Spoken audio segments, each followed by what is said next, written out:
오늘 말씀은 하나님의 주권에 대해서 얘기하려고 합니다. 하나님의 주권. 하나님이 결정할 권리가 있으시다는 거죠. 집안에서 결정권자는 누구입니까? 그분이 주권자이십니다. 엄마가 아내가 결정하면 아내에게 주권이 있는 것이고요. 남편이 결정하면 남편에게 주권이 있는 것이죠. 그런데 바라옵기는 남편분을 존중해 주시기를 소원합니다.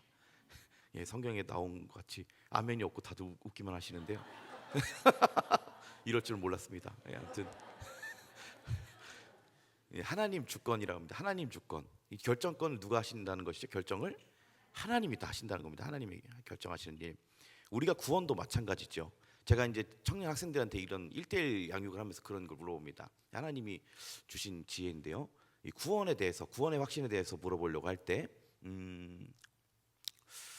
구원의 확신이 있느냐 이렇게 질문을 하면은 사람이 당황을 해가지고 없는 것 같기도 하고 그렇다고 있는 것 같기도 하고 이게 망설입니다. 그럴 때 얘기합니다. 우리의 구원은 우리의 감정에 의해서 결정되는 것이 아닙니다. 내가 비가 오는 날은 구원을 못 받을 것 같고 날씨가 좋은 날은 구원을 받을 것 같고 그거 아닙니다. 하나님이 우리에게 구원을 주시기로 결정하신 일입니다. 이런 얘기합니다. 자, 여러분, 우리가 구원받은 것은 나의 공로입니까? 아니면 하나님의 공로입니까? 하나님의 공로이죠. 정확히는 예수님이 십자가에 못 박혀 죽으셨기 때문에 우리가 구원받는다라는 사실입니다. 예수님이 이 복음서에 계속 물어보셨습니다. 너 나 믿냐? 네가 나를 믿느냐? 내 믿음이 너를 구원하였도다. 계속 예수님이 권고하신 거예요. 너 나 믿냐? 너 나 믿어? 계속 물어보십니다. 자, 예수님이 하신 사역들이 있죠. 귀신 쫓아주시고 병도 고쳐주시고 하나님 나라의 복음을 전파하셨습니다. 그러나 예수님이 하신 가장 큰 일은 십자가에 못 박혀서 우리를 위해서 죽어주신 일입니다. 인자가 이를 위해서 오셨다고 했습니다. 인자가 성경의 예언대로 많은 고난을 받고 대제사장에게 팔려서 자기 목숨을 내어주어야 한다. 그런 십자가의 이런 길을 대해서 여러 번 말씀하셨습니다. 그러니까 예수님이 하신 우리에게 가장 큰 베푸신 일은 십자가에 못 박혀 죽어주신 것이 예수님이 하신 사역의 가장 큰 일입니다. 자, 그래서 이렇게 물어봅니다. 여러분 예수님 믿으십니까? 아멘. 아멘. 그러면 예수님을 믿는다면 예수님이 여러분을 위해서 십자가에 못 박히신 것도 믿으십니까? 이렇게 물어봅니다. 아주 간단한 일입니다. 우리가 예수님을 믿는다고 하면 예수님이 우리에게 하신 일을 믿는 겁니다. 내가 예수님을 위해서 한 일, 내가 하나님을 위해서 한 일이 하나님의 공로가 되는 게 아니라 예수님이 한 일이 우리에게 공로가 된다는 것입니다. 자, 그래서 우리가 구원을 받는 것은 나의 감정이나 지식적 동의로 얻는 것이 아닙니다. 우리가 예수 그리스도를 믿음으로, 정확히는 어떻게 믿냐? 예수님이 나를 위해 십자가에 못 박혀 주셨다. 이 사실을 믿음으로 우리가 구원받는다는 것입니다. 다시 한번 말씀드리자면 우리의 공로나 행위로 구원받는 것이 아닙니다. 예수님의 공로로 우리가 구원받는 것입니다. 이것을 믿는 자를 하나님께서 의롭다라고 하셨습니다. 여러분, 오늘 하나님의 주권에 대해서 좀 얘기하려고 합니다. 오늘 본문에는 유다와 다말이 등장합니다. 유다와 다말. 유다 그리고 다말. 유다에게는 세 아들이 있었습니다. 엘, 오난, 셀라. 자, 그리고 다말은 며느리입니다. 며느리. 이 며느리를 엘에게 얻어 주었는데 엘이 하나님 보시기에 악함으로 하나님께서 엘을 죽이셨고요. 다시 이 다말을 그 둘째였던 오난에게 주어서 오난이 그로 임신하게 하기를 원했으나 이 오난의 생각이 이 애가 태어나도 내 애가 아니라 형인 엘의 애가 되리라 생각하면서 그에게 다말에게 씨를 주지 않았습니다. 자, 그래서 하나님 보시기에 이 일이 오난도 악하여 하나님이 오난도 죽이십니다. 그러니까 유다가 덜컥 겁이 납니다. 어떤 게 겁이 났냐면 이 다말이라고 하는 이 며느리가 예전에 어른들 말로 하면은 남편 잡아먹는 여자인 겁니다. 근데 하나님이 일하시는 건 모르고 이게 사람의 눈으로 보니까 이게 남편 내 아들 잡아먹는 여자구나 이렇게 생각이 들어가지고 이 셀라가 아직 어린데 셀라를 다말에게 주기가 심히 겁이 났습니다. 그래서 이런 얘기를 하죠. 셀라가 장상할 때까지 너는 네 아빠 집에 가 있으라. 친정에 가 있으라. 그렇게 합니다. 그래서 다말이 결혼했는데 애도 없고, 그러니까 이제 과부처럼 이게 자기 친정에 가서 이렇게 살게 되는데요. 어느 날 이 소식을 듣습니다. 이 유다가 양털을 깎으러 간다라는 이 소식이 들려가지고 다말이 꾀를 냅니다. 어떤 꾀였는고 하니 이 창녀의 변장을 한 겁니다. 창녀의 변장. 그래서 얼굴을 가리고 에나임 곁에 있는 그 길가에 서 있어서 유다를 유혹하고 있었습니다. 자, 이게 보면은 이 다말이 잘한 겁니까, 여러분? 제 이 부분을 묵상하면서 여기 하나님의 뜻이 있을까라고 좀 묵상을 해봤는데요. 큐티라면서요. 근데 죄 짓는 것은 하나님의 뜻이 아니죠. 자, 그러니까 다말이 한 행동은 하나님의 뜻대로 한 건 아닙니다. 그러니까 다말이 꾀를 내고 어떻게 보면 유다를 유혹할 방법을 생각을 한 것이죠. 그런데 그래서 이 유혹을 했는데 또 이 문제는 유다가 이 여자를 보고 그냥 지나가면 되는데 또 그렇지 않게 또 이게 이 여자를 보고 오늘 말씀과 같이 내가 너에게 들어가게 허락을 해달라. 그러니까 뭐죠 이게? 내가 너와 이제 이렇게 관계를 맺게 해달라 이런 얘기를 하게 됩니다. 그래서 이 다말이 유다에게 주문한 것이 이거였습니다. 당신의 지팡이와 끈과 도장. 묵상을 잘하고 계시네요. 도장을 이렇게 요구하죠.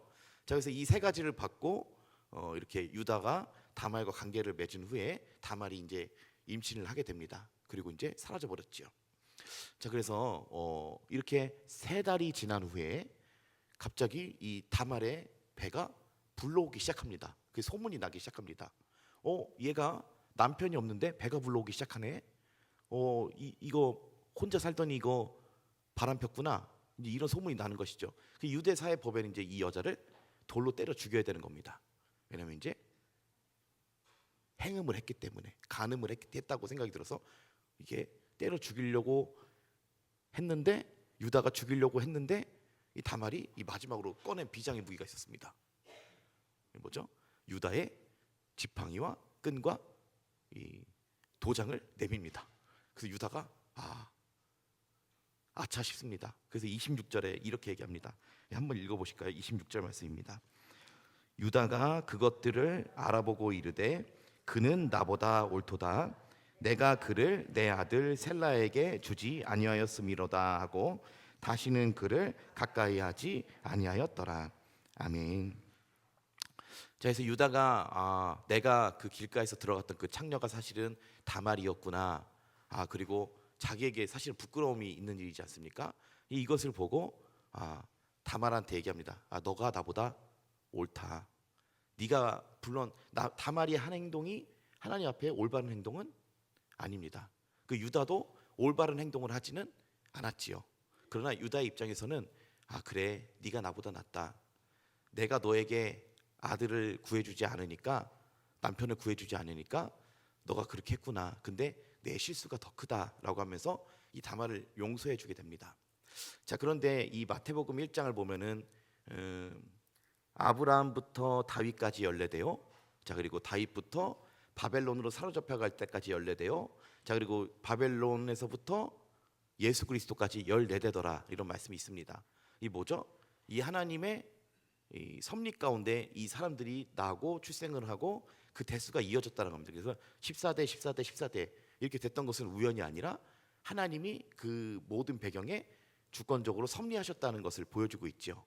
자, 그래서 이제 이 유다에게는 엘과 오난이라고 있는 아들이 있었으나 다말을 통해서 세 아들을 얻습니다. 바로 베레스와 세라. 근데 하나님께서는 이 유다의 자식이었던 베레스를 통해서 그리스도의 육신의 조상의 가계를 이끌어 가십니다. 자, 그래서 하나님이 결국에는 야곱의 아들 중 한 명이었던 유다를 선택하셨음을 볼 수가 있습니다. 자, 그리고 유다의 아들이었던 베레스를 선택한 것을 볼 수 있습니다. 그래서 하나님이 이 아브라함 때부터 약속하신 이 언약의 말씀이 아브라함, 이삭, 야곱, 그리고 유다, 그리고 유다 밑으로 베레스에게 이것이 이어가는 것을 살펴볼 수 있습니다. 자, 이 모든 것이 하나님의 주권입니다. 자, 그런데 이 말씀을 오늘 돌이켜서 한번 생각을 해보면 유다와 다말 사이에서 난 아이는 그 유다와 다말이 하나님 앞에 옳게 한 행동입니까? 그렇지 않지요. 유다도 분명히 실수를 했고요. 그리고 다말이 변장하고 유다를 이렇게 유혹을 한 것도 보면 하나님의 뜻은 아니었습니다. 그러나 하나님께서는 유다를 선택하시고 그 자녀였던 베레스를 선택을 하십니다. 여러분, 이 부분을 한번 살펴보면서 좀 이런 생각이 들었습니다. 우리의 연약함으로 인해서 결정되는 것이 아니구나. 하나님의 택하심이 있구나라는 생각이 들었습니다. 여러분, 하나님께서 하고자 하시는 자를 하신다라고 말씀하고 있습니다. 자, 여러분, 우리 출애굽기 9장 15절에서 16절 말씀 한번 보실까요? 띄워주시면은 한번 읽어보시겠습니다. 함께 읽어보겠습니다. 내가 손을 펴서 돌림병으로 너와 내 백성을 쳤더라면 내가 세상에서 끊어졌을 것이나 내가 너를 세웠음은 나의 능력을 내게 보이고 내 이름이 온 천하에 전파되게 하려 하였음이라. 아멘. 자, 이 모든 이 세상의 주권이 누구께 있다라고 하는 겁니까? 하나님께 있다라는 것을 말씀을 하고 있습니다. 자, 그 출애굽할 당시에 그 애굽의 바로 왕이 있었습니다. 근데 이 바로 왕이 완악하지요. 아주 고집스럽습니다.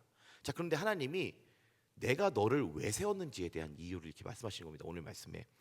자, 16절 한번 다시 띄워 주실까요? 오늘 그 읽은 말씀에 16절에 보면 하나님이 이렇게 말씀하십니다. 내가 그 고집스러운 너를 왜 세웠냐면 나의 능력을 너에게 보여주고 누구의 이름이 전파되게 하시려고요? 내 이름이 온 천하에 전파되게 하려 하였습니다. 자, 이 뭐죠? 애굽에 착한 바로 후보자도 있었을 것이고 조금은 어진 후보자 바로도 있었을 것이고 또 때로는 아주 싸움을 잘하는 바로 후보자도 있을지도 모릅니다. 근데 하나님이 그 당시에 출애굽할 당시에 세웠던 이 바로는 내가 널 세워준 건데 내가 널 왜 세웠냐면 너의 그 고집스러움도 내가 사용하기 위해서. 네가 고집스럽기 때문에 내 능력이 이제 이 세상에 나타나 보일 것이다. 강한 손으로 이 치는 것이 이제 나타나게 될 것이다. 하나님이 이렇게 말씀하십니다. 자, 이 부분을 바울 사도가 로마서 9장 17절 18절에 이렇게 말씀합니다. 함께 읽어보실까요? 띄워주시면. 자, 시작. 성경이 바로에게 이르되 내가 이 일을 위하여 너를 세웠으니 곧 너로 말미암아 내 능력을 보이고 내 이름이 온 땅에 전파되게 하려 함이라 하셨으니 그런즉 하나님께서 하고자 하시는 자를 긍휼히 여기시고 하고자 하시는 자를 완악하게 하시느니라. 아멘. 자, 로마서 9장 18절에 이렇게 얘기합니다. 그런즉 하나님께서 하고자 하시는 자를 긍휼히 여기시고 또 하나님께서 하고자 하는 자를 완악하게 하시느니라. 자, 이 말씀 보내면 하나님께서 쓰시는 이 모든 사람들은 다 하나님의 뜻에 맞는 섭리가 다 있다라는 것입니다. 그래서 그 로마서 또 다른 말씀에도 얘기했죠. 위에 있는 권세에 복종하라. 그가 공연하게 칼을 가지지 아니하였느냐. 심판할 권리를 갖고 있다 얘기했죠. 모든 권세는 하나님으로부터 난 것이다. 이 말씀을 합니다. 이 요게는 이 위에 있는 주권자들에게 복종하고 순종해야 되는 이유는 뭐냐면은 하나님이 세워주셨기 때문에 그렇다는 것입니다. 여기 사람을 보지 말고 하나님이 그 사람을 그 자리에 세웠음을 생각하면서 순종하고 복종하라는 것이지요. 자, 그래서 이 모든 말씀을 살펴보면은 사실 유다와 다말은 하나님 앞에 잘한 게 아닙니다. 죄를 지었습니다. 그런데 하나님은 유다를 쓰시고 유다 그 사이에서 태어난 베레스를 쓰신 것입니다. 자, 그 다윗이 저기 누구야? 그 바세바와 동침해서 태어난 아들이 있지 않습니까? 근데 하나님이 그 아들은 또 안 쓰시지 않습니까? 자, 그러니까 이게 똑같이 보면 유다도 다말도 잘못해서 태어난 애는 하나님께 또 쓰시고 보면 다윗이 바세바와 범죄해서 태어난 그 애는 또 하나님 쓰시지 않고 자, 이 모든 것을 보면은 하나님의 주권이 있다는 걸 살펴볼 수 있습니다. 하나님이 스스로 결정을 하시겠다라는 것입니다. 자, 이어서 우리 로마서 9장 10절 11절 말씀 띄워주시면 한번 읽어보시겠습니다. 10절 먼저 한번 읽어보겠습니다. 그뿐 아니라 또한 리브가가 우리 조상 이삭 한 사람으로 말미암아 임신하였는데 10절까지만 읽어보겠습니다. 이 10절에 보면은 리브가가 나옵니다. 리브가가 누구의 아내이죠? 이삭 아내입니다. 이삭 아내. 그러니까 아브라함의 아들이었던 이삭의 아내가 리브가입니다. 자, 이 리브가가 잉태를 했는데 쌍태입니다. 쌍둥이입니다. 자, 근데 뱃속에 있을 때 누가 있었죠?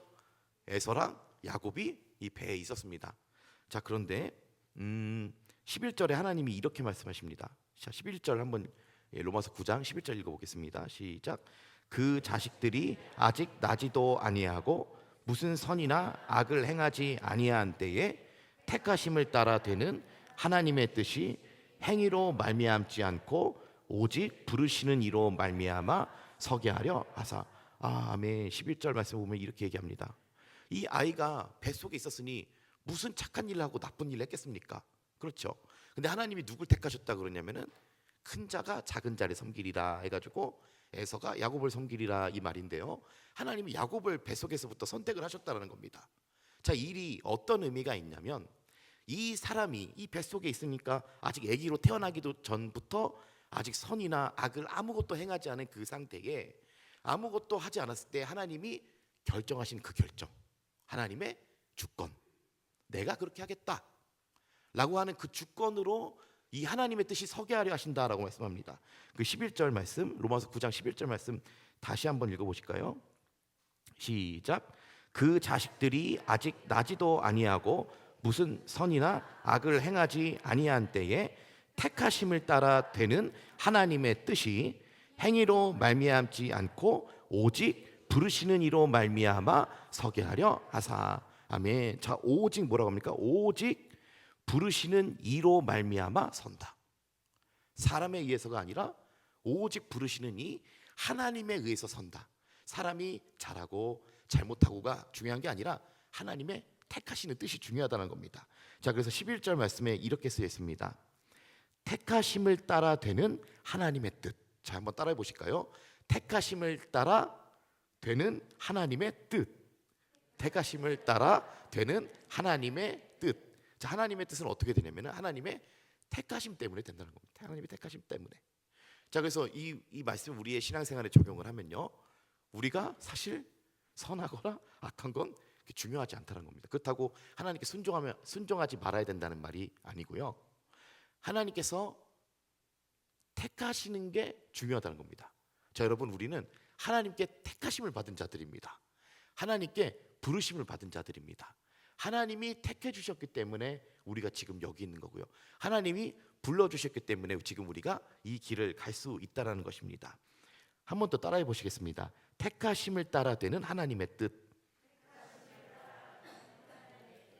예, 하나님이 택하셨기 때문에 오직 그 부르신 하나님으로 말미암아 이 모든 일이 선다라는 것입니다. 좀 말씀을 오늘 좀 일찍 마무리하도록 하겠습니다. 오늘 유다와 다말에 대한 말씀을 살펴보았습니다. 유다도 잘한 거 아니고요, 다말도 잘한 거 아닙니다. 그러나 하나님께서는 유다를 택하시고 그 사이에서 태어난 아들로 그리스도의 계보를 이어가십니다. 로마서 말씀에는 이렇게 말씀합니다. 내가 너를 세웠음은 나의 능력을 내게 보이고 내 이름이 온 천하에 전파되게 하려 하였습니다. 또 로마서 9장 11절 말씀에 그 자식들이 아직 나지도 아니하고 무슨 선이나 악을 행하지 아니한 때에 택하심을 따라 되는 하나님의 뜻이 행위로 말미암지 않고 오직 부르시는 이로 말미암아 서게 하려 하신다라는 말씀하고 있습니다. 우리의 행위로 말미암이 아니라 오직 하나님의 택하심을 따라 우리가 인도함을 누린다는 것입니다. 제가 예전에 처음에 사역을 시작할 때 교육전도사 시절이 있었습니다. 근데 이 교육전도사 시절에 사역을 하는데 힘든 게 뭐가 있었냐면은 이 사역, 하나님 앞에서 거룩하지 못하다는 부담감이었습니다. 거룩하지 못하다는 부담감.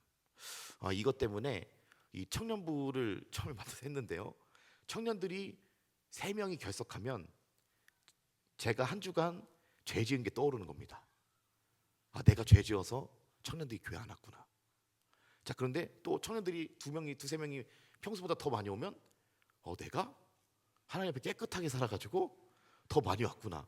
자, 이게 근데 무슨 문제가 있냐면요, 여러분, 어느 쪽도 영적인 도움이 안 됩니다. 왜 그러냐면 내가 깨끗하게 살아가지고 이 친구들이 왔다. 그럼 나 때문에 온 것 같아서 교만해지고요. 자, 그리고 나 때문에 이 친구들이 안 온 것 같다 이 생각이 들면은 절망에 빠져서 안 좋습니다.